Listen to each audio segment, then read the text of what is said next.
very quiet, but very loyal. If you were his friend, you knew it.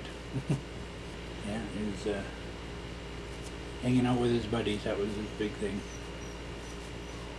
He was the kind of person that was like so quiet, and then all of a sudden he would come out with something and you'd look at him and say like, wow, where'd that come from? His big thing was his Ford.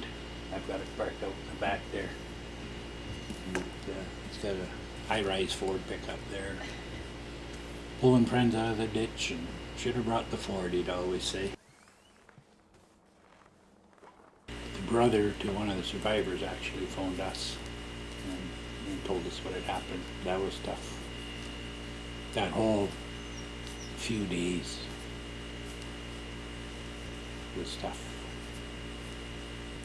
Especially that extra night we had to wait because he was the last one found.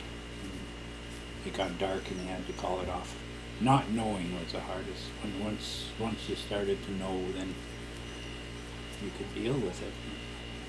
Well, you wish, you're hoping that he's hurt somewhere and maybe he's okay. You know, maybe he's hurt and stuck somewhere and all that. And you hope against hope, but it didn't work this time.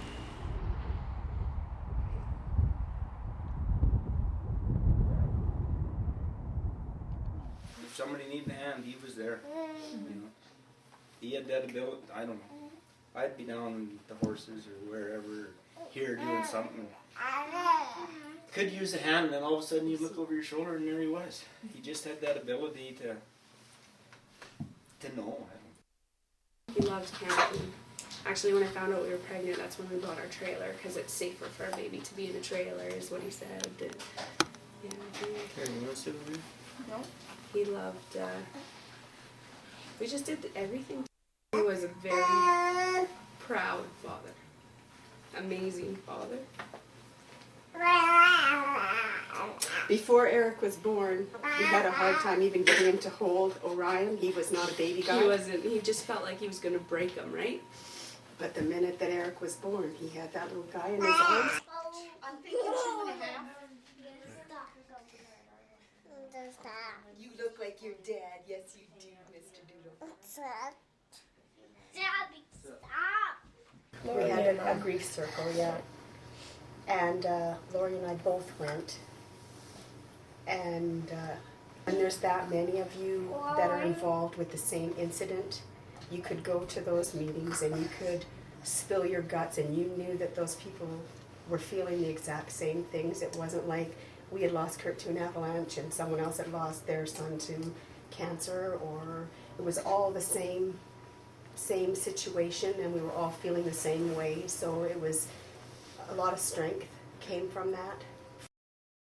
Yeah, 2008 was the best year of my life until the 28th.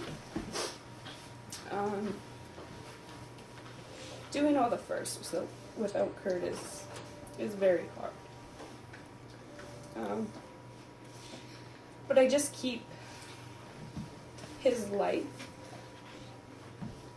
in my heart. Like I honor him by living. By getting up every morning and living every day to the fullest that I can. And raising our son the way